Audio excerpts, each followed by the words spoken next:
योग माया का प्रकटीकरण का दिवस भी है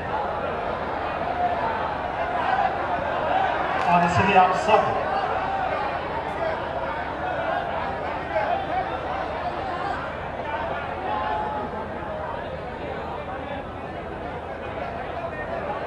सभी मेरे साथ बोलेंगे,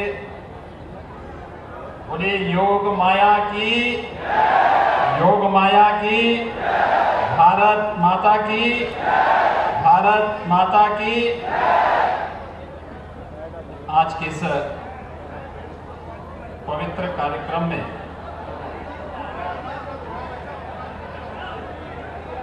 श्री कृष्ण जन्मोत्सव के इस पावन आयोजन में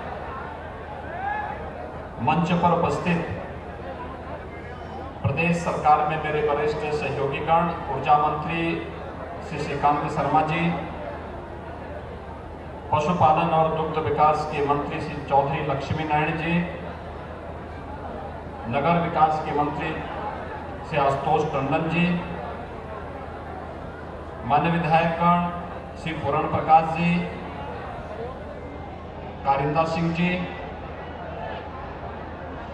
महापौर श्री मुकेश आर्य बंधु जी, उपाध्यक्ष उत्तर प्रदेश ब्रज तीर्थ विकास परिषद श्री शैलजाकांत मिश्र जी, व्यापारी कल्याण बोर्ड के अध्यक्ष श्री रविकांत गर्ग जी, पूर्व सांसद और कोऑपरेटिव बैंक के अध्यक्ष श्री तेजवीर सिंह जी, जिला पंचायत के अध्यक्ष श्री किशन सिंह चौधरी जी, भारतीय जनता पार्टी के जिला के अध्यक्ष श्रीमती मधु शर्मा जी, महानगर अध्यक्ष श्री विनोद अग्रवाल जी, चेयरमैन कोऑपरेटिव श्री मेघश्याम जी, और आज के इस कार्यक्रम में उपस्थित पूज्य संतजन श्री महंत फूलडोल जी महाराज, श्री महंत हरिशंकर दास जी महाराज, श्री महंत मनमोहन दास जी महाराज, श्री महंत राम स्वरूप दास जी ब्रह्मचारी जी, जगत गुरु श्री बलराम दास जी महाराज, श्री महंत लाडली शरण दास जी महाराज, श्री महंत सुतीक्षण दास जी महाराज, श्री महंत सुंदर दास जी महाराज, स्वामी सच्चिदानंद जी महाराज और उपस्थित इस पावन भूमि से जुड़े हुए सभी उपस्थित भाइयों बहनों, आज का दिन हम सब के लिए बहुत पवित्र दिन है। इस धराधाम पर धर्म की स्थापना के लिए 5000 वर्ष पूर्व भगवान ने स्वयं अवतरित होकर के हम सबको कृतार्थ किया था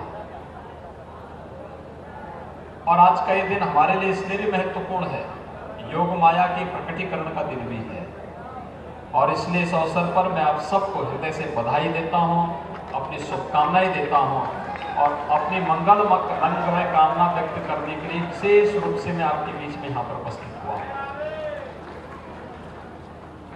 ब्रज तीर्थ विकास परिषद के इस कार्यक्रम में भाग लेने की मेरी पिछले 3 वर्षों से बहुत इच्छा थी, लेकिन कोई ना कोई कार्यक्रम, कोई ना कोई ऐसी चीज आ जाती थी जिसके कारण इस कार्यक्रम में मैं सहभागी नहीं हो पाता था। पहले वर्ष 2019 में आगरा तक मैं आ गया था, लेकिन जैसे आगरा में हम लोग लैंड किए तो मुझे बताया गया कि भारतीय जनता पार्टी की वरिष्ठ नेत्री, पूर्व केंद्रीय मंत्री श्रीमती सुषमा स्वराज जी नहीं रही, तो हमें वापस दिल्ली जाना पड़ा। विगत वर्ष कोरोना महामारी के कारण पूरा देश, पूरी दुनिया अस्त व्यस्त थी, तो स्वाभाविक रूप से हम लोगों को भी इस आयोजन से अपने को दूर रखना पड़ा, एक सामान्य संक्षिप्त कार्यक्रम के साथ जुड़ना पड़ा था। इस वर्ष कोरोना महामारी पूरी तरह नियंत्रण में है, लेकिन सावधानी विकसित है। कोरोना ने पिछले 1.5 साल के दौरान पूरे देश में, पूरी दुनिया में जो कोहराम मचाया है, आज तो मैं वृंदावन बिहारी लाल से ही प्रार्थना करने आया हूं कि अब जैसे यहां पर आपने अनेक राक्षसों का अंत किया था, इस कोरोना नामक राक्षस को भी अब अंत करने की कृपा करें।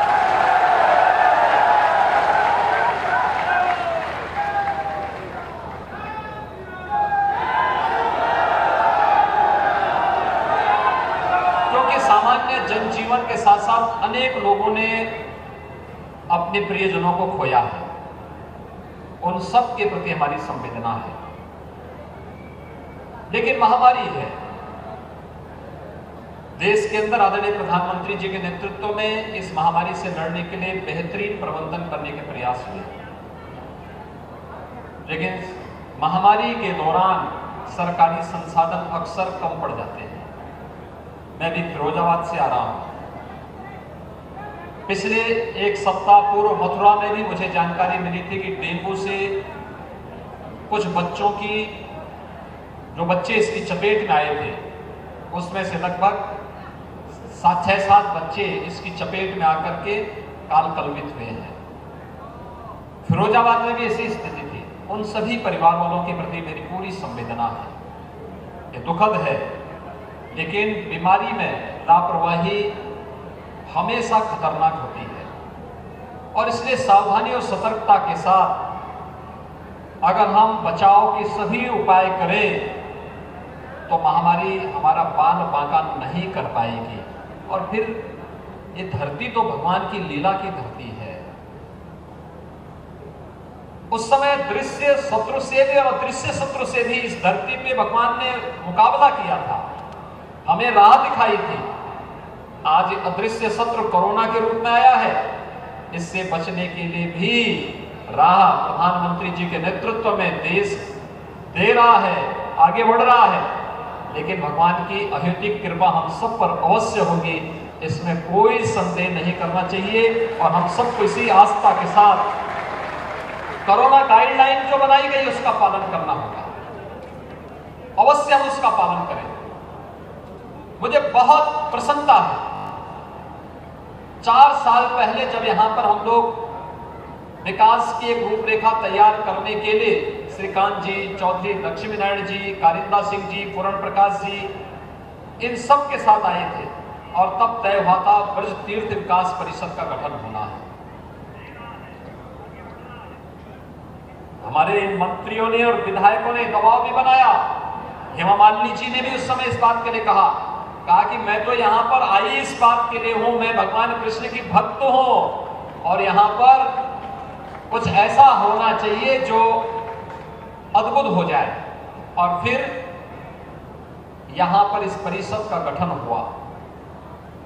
हमारे जनप्रतिनिधिगण निरंतर अपना मार्गदर्शन देते हैं और श्री सहजा कांत जी के नेतृत्व में ब्रज तीर्थ विकास परिषद यहां पर सचमुच इन पूज्य संतों के सानिध्य में ब्रज क्षेत्र को 5000 वर्षों से जिस कार्य के लिए तरसती थी हमारी ये ब्रज भूमि, आज उसको स्वरूप प्रदान करने का प्रयास हो रहा है। इसकी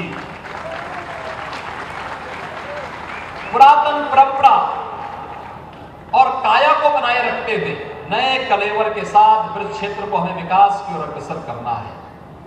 और इसी दिशा में यह परिषद निरंतर प्रगति के पथ पर ले जा रहा है। उसका एक छोटा सा लघु चित्रण आपके सामने भी इस प्रस्तुतिकरण के माध्यम से देखा। विकास के लिए कहीं कोई कोर कसर नहीं छोड़ेंगे ब्रज क्षेत्र के विकास के लिए।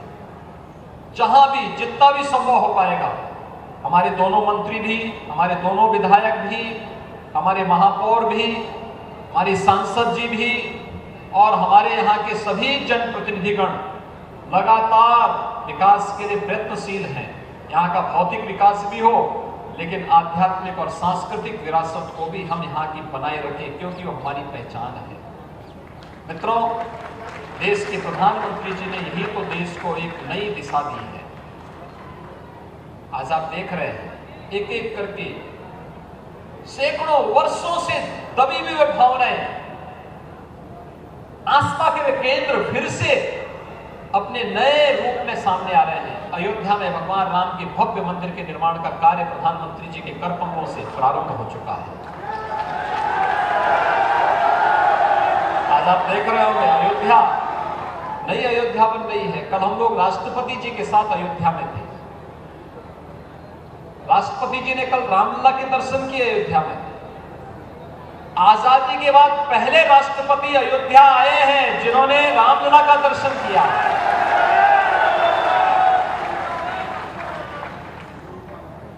प्रधानमंत्री के रूप में मोदी जी पहले प्रधानमंत्री थे जिन्होंने रामलला का दर्शन किया। यानी भारत की आध्यात्मिक और सांस्कृतिक विरासत के प्रतीक हमारे इन सभी देव विग्रहों को की पूजा करने और उनके दर्शन करने में भी लोगों को इससे पहले की सरकारों को सांप्रदायिकता का भय होता था, कहीं हम पे सांप्रदायिक होने का लेपन न लग जाए। लेकिन अब मोदी जी के नेतृत्व में जो नया भारत है वो अंगड़ाई ले रहा है। जो लोग पहले मंदिर जाने में संकोच करते थे, अब ये भी कह रहे हैं कि नहीं, राम तो हमारे भी हैं, कृष्ण हमारे भी हैं। यह है परिवर्तन, यह है परिवर्तन। आज होड़ लगी है। पहले लोगों में होड़ किस बात की लगती थी? पहले आपके पर्व और त्योहार में कोई बधाई देने के लिए न कोई मुख्यमंत्री आता था, न कोई मंत्री आता था, न कोई विधायक आता था। भारतीय जनता पार्टी के प्रतिनिधियों को छोड़ दें तो शेष अन्य दलों के लोग दूर भागते थे। हर पर्व और त्योहार में बधाई दी जानी चाहिए अगर वह उसके अनुरूप है। शुभकामनाएं देनी चाहिए, मंगल कामनाएं व्यक्त होनी चाहिए। लेकिन लोग डरते थे, एक तरफा चलता था। हिंदू पर्व और त्योहारों में कोई नहीं आता था, कोई भी सहभागी नहीं बनता था। पर्व और त्योहारों में अलग से बंदिशें लगती थी। पर्व त्योहार नहीं मनाना है, लाइट नहीं रहेगी, बिजली नहीं रहेगी, पानी नहीं रहेगा, साफ सफाई नहीं होगी, सुरक्षा की व्यवस्था नहीं होगी। अलर्ट जारी होता था कि रात 12 बजे के बाद अब ये कार्यक्रम नहीं करेंगे, 10 बजे के बाद आतिशबाजी नहीं करेंगे, दोपहर 12 बजे के बाद रंगोत्सव का कार्यक्रम नहीं करेंगे। अब तो ऐसा कोई बंदिश नहीं है। अब तो हर्षोल्लास के साथ अब पर्व मनाइए। और हमारे कान्हा तो रात्रि को 12 बजे ही जन्म लेते हैं।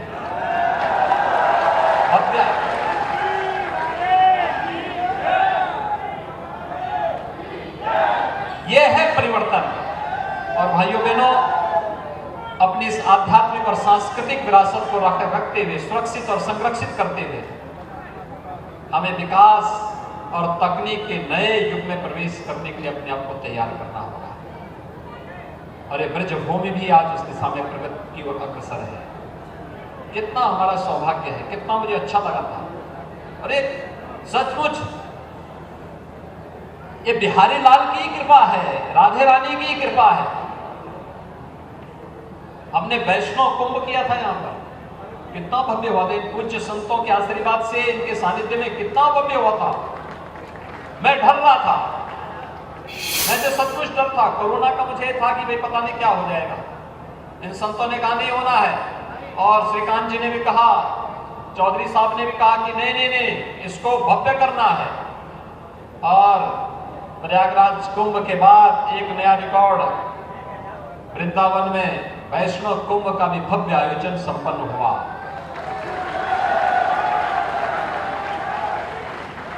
और जैसे ही यहां का कार्यक्रम संपन्न हुआ, कोरोना की दूसरी लहर भी आ गई। आपने देखा होगा यहां का कोई कार्यक्रम डिस्टर्ब नहीं हुआ, कहीं कोई व्यवधान नहीं पैदा हुआ। ये सब वृंदावन बिहारी की कृपा नहीं तो क्या है? ये साक्षात कृपा है। हम सब ने इसको महसूस किया है। जब तक वैष्णव कुंभ था कोई कोरोना, और वैष्णव कुंभ का समारोह के बाद जैसे पूज्य संतों ने यहां से दूसरे कार्यक्रम के लिए यहां से प्रस्थान किया, दूसरी लहर की चपेट में पूरा देश और पूरी दुनिया आ गई। हम अपनी आध्यात्मिक धरोहर को संरक्षित करें और हमें गौरव की अनुभूति होनी चाहिए। 5000 वर्षों से हम सब इस भूमि के कण कण में अपने वृंदावन बिहारी लाल के दर्शन करते हैं, उनको पाते हैं, उनकी लीलाओं का यहां पर न केवल श्रवण करते हैं, उसका साक्षात दर्शन भी करते हैं। ये सौभाग्य केवल भारतवासियों को प्राप्त होता है, ये सौभाग्य ब्रजवासियों को प्राप्त हुआ है। और ब्रजवासी आप सभी धन्य हैं कि आप सबको इस पवित्र भूमि पर जन्म लेने का, यहाँ पर सेवा करने का सौभाग्य प्राप्त हुआ है। मैं इस अवसर पर आप सबको हृदय से बधाई देता हूँ, अपनी शुभकामनाएं देता हूँ, आप सबको इस बात के लिए आश्वस्त करता हूँ जो यहाँ पर हमारे पूज्य संतों का, हमारे जनप्रतिनिधियों का भाव है कि हम लोगों ने 2017 में पहले यहाँ पे नगर निगम का गठन करवाया, फिर नगर निगम के गठन के साथ यहाँ के 7 पवित्र स्थलों को तीर्थ स्थल घोषित किया और तीर्थ स्थल घोषित होने के बाद अब यहाँ पर इन सब की तमन्ना है कि इन सभी क्षेत्रों में किसी भी प्रकार का मद्य मांस आदि का सेवन न हो, और ये होना चाहिए। मैं प्रशासन से कहूँगा कि इसकी योजना रचना बना करके उन लोगों को व्यवस्थित पुनर्वास करने की व्यवस्था करें। खासतौर पर जो इस क्षेत्र में कार्य कर रहे हैं उनकी ट्रेनिंग होनी चाहिए। उन लोगों को व्यवस्थित रूप से उनको काउंसलिंग की जानी चाहिए। और अच्छा होगा कि जो इस फील्ड में लगे हैं, अगर वे दुग्ध पालन के उनके लिए छोटे छोटे स्टॉल बना दिए जाएं, वे दूध वहां पर बेचने का कार्य करें, दूध देने का कार्य करेंगे, तो यहाँ फिर से हम द्वापर युग की उन क्षणों को फिर से स्मरण कर पाएंगे जब ये धरती देश और दुनिया को एक नई दिशा देती थी। और फिर से धरती इस बात के लिए अपने आप को तैयार कर रही है। किसी को जाड़ना नहीं, व्यवस्थित पुनर्वास करना है। और व्यवस्थित पुनर्वास के क्रम में इन पवित्र स्थलों को इस दिशा में आगे बढ़ाने की आवश्यकता है। ब्रज तीर्थ विकास परिषद यहाँ के जनप्रतिनिधियों के साथ मिलकर के, स्थानीय प्रशासन को साथ लेकर के विकास की अच्छी योजना यहाँ के लिए और तैयार करें।